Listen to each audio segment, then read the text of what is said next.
뉴스룸의 심현석 기자입니다. 오늘은 이승기 씨 가족들 관련된 이야기를 해볼까 하는데, 그러니까 오늘 이야기의 핵심 주제는 리스크 매니지먼트일 것 같아요. 그러니까는 연예인들 같은 경우에는 다양한 리스크에, 그러니까 뭐 연예인 국한된 얘기가 아니라 누구나 살다 보면 리스크에 직면하게 되고 그 리스크를 어떻게 매니지먼트 하느냐에 따라 가지고 잘 극복할 수도 있고 더 수렁에 빠질 수도 있고, 연예인들에 대해 이런 리스크 매니지먼트의 첫 단계는 공식 입장인 거죠. 소속사에서 공식 입장 내놓는 건데, 진짜 깜짝 놀랐습니다. 이거는 이승기를 살리자는 공식 입장인 건지 더 수렁에 넣자는 건지 스텝이 완전히 꼬여버린 공식 입장인데, 가장 화제가 됐던 표현은 이거였죠. 가족만은 건드리지 말아달라. 정확한 표현은 당사는 데뷔 20주년을 맞은 아티스트로서 팬들에게 더 가까이 다가가고자 고심하는 이승기 씨를 위해 가족만은 건드리지 말아주시길 간곡히 부탁드립니다. 가족은 건드리지 말아달라. 이건 굉장히 좀 울림이 있는 호소예요. 그래서 이런 호소가 대부분 많이 통하기도 해요. 그게 맞고, 왜냐면 연예인이 유명인이라고 일반인의 가족이 뭔가 피해를 보는 건 안 좋은 상황이니까. 근데 이런 호소를 주로 언제 하냐면 연예인이 어떤 무리를 빚었을 때, 무리를 빚어서 막 그 연예인에 대한 뭐 좀 안 좋은 여론이 형성되면서 괜히 가족까지 같이 좀 그 싸잡이 되는 경우들이 있거든요. 그럴 경우에 뭐 내가 잘못한 부분은 뭐 하겠지만 가족만 건드리지 말아달라. 내지는 신뢰도도 없고 정체도 불분명한 악성 루머가 막 퍼지는데, 루머가 연예인 가족까지 함께 휘말리는 경우들이 있어요. 이건 사실로부터 알 수 없는 루머인데 자꾸 연예인 가족이 언급되면 또 이제 뭐 가족만은 건드리지 말아달라 이런 호소라고, 또 그런 부분을 대중은 받아들이고 그랬었는데, 이번 사안은 보도자료를 낸 이승기 씨가 뭔가 무리를 빚었거나 아니면 이승기 씨가 뭔가 루머에 휘말렸거나 이런 상황이면 이승기 씨 문제로 가족까지 건들지 말아달라고 호소할 수 있는데, 이승기 씨는 이번 사안에서 아무 연관이 없거든요. 그리고 또 이제 가족들이 일반인이고 연예인이 한 명 있을 경우 이런 호소가 통하는데, 이승기 씨 처가의 구성을 보면 장인은 일반인이에요. 장모 견미리 유명 배우죠. 그 다음에 부인과 처형 그 자매도 배우예요. 가족 구성원 5명 중에 4명이 연예인이고 1명만 일반인인 그 가족에서 문제가 야기된 건, 그러니까 그 4명 연예인 중에 문제가 야기돼가지고 일반인인 가족까지는 건들지 말라 이런 소리 해야 되는데, 반대로 일반인인 이 장인이 이제 문제가 생겨가지고 그것 때문에 하는 이야기인데 가족만은 건들지 말아달라. 이거는 굉장히 앞뒤가 안 맞는 공식 입장인 거죠. 그런데 이게 더 그냥도 그런데, 모든 글이라고 하는 건 행간의 의미가 있고 이거를 순수하게 풀 수도 있지만 왜곡해서 풀 수도 있거든요. 그 바로 다음 그 이런 간곡한 부탁 이후에 나오는 표현이 뭐냐면, 이승기 씨는 이제 한 가정을 책임진 가장으로서, 남편으로서, 한 아이의 아빠로서, 한 집안의 사위로서 책임을 다하고 있습니다. 근데 그러니까 뭐냐인데 바로 앞에서는 가족만 건드리지 말아달라. 사위로서 최선을 다하고 있다. 사위로서의 최선이 내 가족 건들지 말라 이야기하는 건가?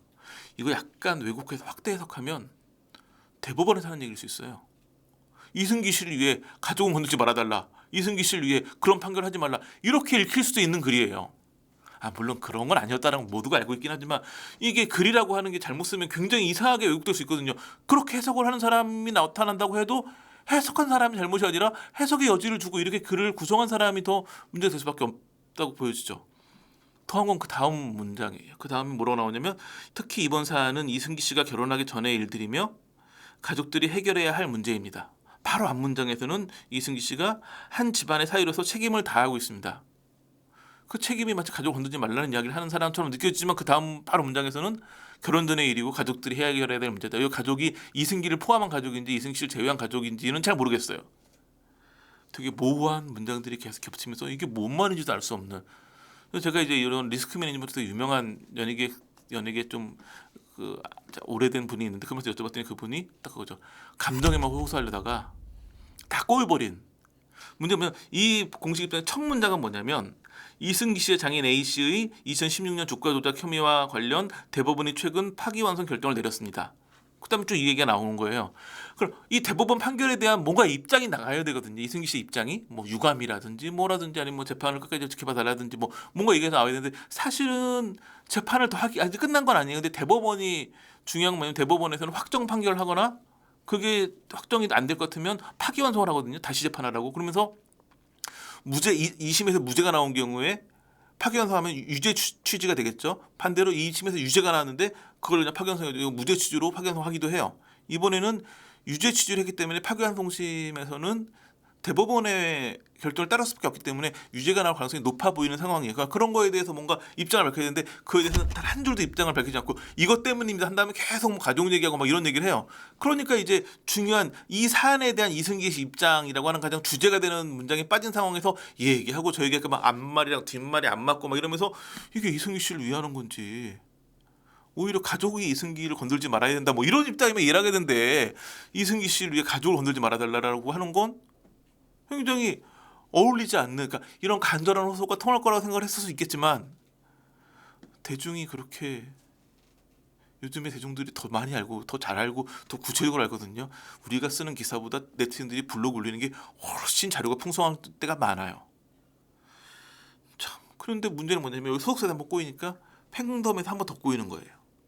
이 팬덤 이승기 팬덤에서 성명문을 발표했는데 기본적으로는 뭐 결혼 전의 일이며 가족들이 해야 될 일이라는 소속사 입장에 적극 공감한다. 그러니까 이승기는 책임이 없다 얘기를 하고 싶은 팬덤은 아니 뭐 이승기 씨가 잘못한 일은 아니고 이승기 씨랑 아무 관계 없. 그러니까 이승기 씨 집안의 일이기 때문에 이승기 씨가 함께 거론이 되고 있을 뿐이지 이승기 씨가 뭐 해야 될 상황은 아니거든요. 그러니까 저는 공식 입장 낼 필요 없다고 생각을 하는데 여하튼 그러다 보니까 팬덤도 본인에서 이 입장에 우선 동의를 하면서 마지막 부분에 아우 좀 깜짝 놀랐어요. 다만 법 앞에 만인이 평등한 법인데 유사한 사건에서 주가 조작 의혹을 받고 있는 영부인이 4년 동안 검찰 소환 조사를 받지 않는 상황에 대해서는 왜 언론이 비판의 칼날을 들이대지 않는 건지 의문입니다. 부디 나약하고 힘없는 일반인에게 매정한 인심을 보이기보다 나라의 국록을 먹는 정치인과 그 가족에게 더욱 엄중한 잣대를 적용하여 줄 것을 다시 한번 간절히 청하는 바입니다. 이승기 팬클럽이 올린 성명. 이승기 팬덤 성명서의 마지막 부분이에요. 뭐 이것도 뭐 틀리다 맞다 얘기할 건 아닌데 중요한 건 힘없는 일반인 나약하고 힘없는 일반인으로 지금 이승기 장인을 규정한 거예요. 뭐 그것도 뭐 그럴 수 있다고 보고 근데 여기다가 영부인 문제를 요즘에 가장 예민한 아니 이런 얘기를 할 수도 있지만 연예 관계자들은 깜짝 놀랐을 거예요. 왜냐하면 연예계에서는 정치적으로 엮이는 거를 가장 조심하거든요. 그러니까 그때는 그래도 뭐 정권 바뀌 하는데 정치와 뭔가 연관되는 순간 나중에 그 굉장히 그 극복 물론 본인이 나중에 뭐 국회의원 출마의 꿈이 있다거나 뭐 이런 게 아니라면 굉장히 민감해하거든요. 근데 그 정도가 아니라 정치적 성향을 드러낸 것도 아니고 아예 연예 이슈에다 정치 이슈를 섞어버렸어요. 이거는 연예계에서 굉장히 금지되는 거거든요. 그러니까 뭐 연예계가 아니라 팬덤에서 하는 거기 때문에 팬덤의 뭐 그 마음은 이해하는데 이승기 씨의 스텝을 더욱 꼬이게 할 수밖에 없는 얘기가 돼버린 거죠. PD님도 깜짝 놀랐잖아요. 이거를 이 얘기에 꼭 굳이?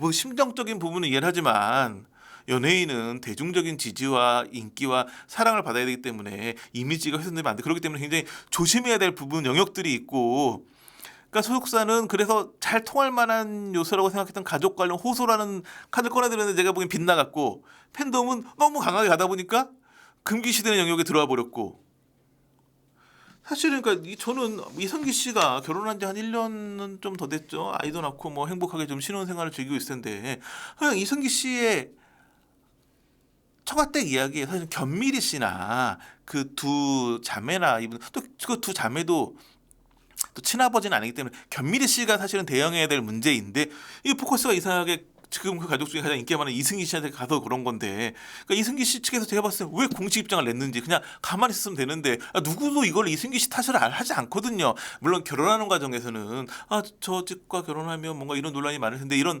뭐랄까 좀 우려는 있을 수도 있겠지만 지금 결혼 잘 사는데 이제 그 관계 없는 거예요. 이제 이승기 씨는 그냥 그 집의 사위로서 남편으로서 그냥 잘 살면 되는 거지 여기서 공식 입장을 낼 이유가 없었던 걸로 저는 보여지는데 그게 문제였고 그렇다면 핵심은 무엇이냐? 팬덤의 표현에 의하면 나약하고 힘없는 일반인 그 장애인의 문제인데 그거는 2015년에 보타바이오라는 회사를 하면서 허위 공시를 했고 그것 때문에 주가 조작이라는 혐의로 재판을 받았고 1심에서는 징역 4년에 벌금 25억이 선고됐어요. 2심에서 뒤집혀서 무죄가 나왔어요. 그 허위 공시했던 내용들이 자본시장법상 부정거래 행위의 판단 기준이 되는 중요 사항이 아니다. 라고 판단해서 2심에서 무죄가 나왔어요. 그러니까 2심에서 무죄가 나오는 상황에서 결혼한 거예요. 그러니까 뭐 그렇게 그 형이 확정될 거라는 믿음이 있었겠지만 이번에 대법원에서 뒤집었죠. 그 중요 정보로 볼 수 있다라고. 그러니까 2심의 판단이 잘못됐다라고 그 파기환송했기 때문에 아마 이제 다시 그 파기환송심에서는 그대로 될 가능성이 높고, 그렇다면 이제 1심과 비슷한 판단이 나온다면 실형이 나올 가능성이 굉장히 많죠. 그렇기 때문에 주가 조작이라고 하는 범죄는 일반 개미 투자자가 피해자이기 때문에 피해자가 분명히 있는 사건이고, 그 사건으로 인해서 지금 뭐 아직 확정 판결 난 건 아니지만 대법원 판결까지 나왔으면 거의 확정됐다라고 보여지기 때문에 유죄가 나올 가능성, 또 실형도 지금 가능성이 어느 정도는 있는 상황으로 보여져요. 1심에서 실형이 나섰기 때문에. 그런 상황인데 나약하고 뭐 그런 표현을 쓰는 건 사실은 그 피해자들 입장에서는 받아들이기 쉽지 않은 부분이겠죠. 게다가 이번이 처음이 아니에요.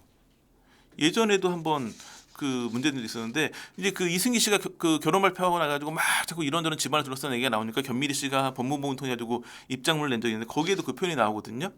견미리 씨의 남편이 코오비트의 유상자 대금 266억 원을 가져가서 이를 개인의 부채상을 썼다는 보도 역시 사실이 아니다. 견미리 씨 남편은 5억 원을 대여받은 적은 있으나 그 5억 원은 몇 달 후에 변제를 하여 결과적으로 코오비트의 돈을 가져가서 본인의 부를 축적한 사실이 없다라고 밝혔어요. 실제 당시 재판에서 횡령 혐의는 무죄가 나왔어요. 그럼 이게 맞는데, 문제 그 판결이 그것만 나온 건 아니었거든요. 횡령 혐의는 무죄가 나왔는데 자본시장법 위반 혐의에 대해서는 유죄가 나왔어요. 그래가지고 실형으로 징역 3년을 살았어요. 그러니까 주가 조작은 그때도 인정이 됐던 거였고, 다만 이제 횡령가, 근데 이제 견미리 씨가 입장문 내면서 그 부분, 그러니까 유죄가 나온 부분은 언급을 아예 안 하고 횡령 혐의가 무죄 나온 부분만 강조를 한 거였죠. 하지만 그 당시에도 3년 실형을 살았고, 보면 2014년에 만기 출소를 하거든요. 이번에 그 재판받고 있는 보타바이오 사건이 언제 불거진 거냐?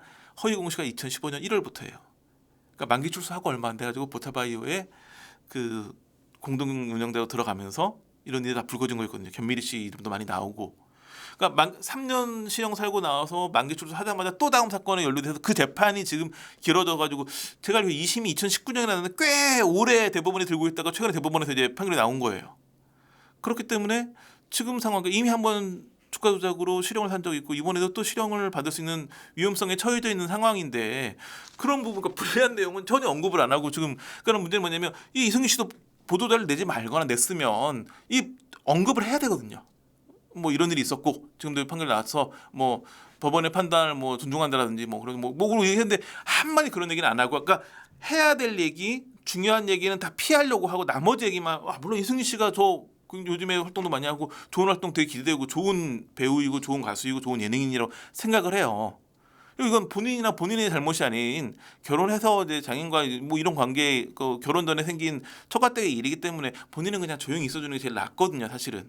아니면 얘기를 할 거면 정확하게 얘기를 하든지. 근데 할 얘기는 안 하면서 이상한 얘기를 하는 보도를 뿌리면서 상황이 다 꼬여버린 거죠.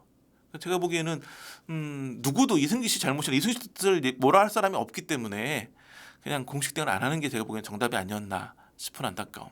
팬덤이 괜히 너무 정치 이슈까지 가는, 이게 너무 많이 와버린 상황이 좀 안타까워서 좀 이런 리스크 매니지먼트를 잘하는 게 가장 중요하다.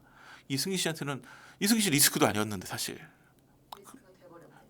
리스크가 아닌 걸 리스크로 만들어 버리는 상황이라고 해야 될까, 안타까워요. 그래서 참 이 대응, 그리고 우스워 보여도 공식 입장 쓰는 거, 이런 리스크 매니지먼트가 중요하다라는 아주 기본적인 이야기를 다시 드리게 됩니다. 자, 오늘 준비한 소식은 여기까지입니다. 감사합니다.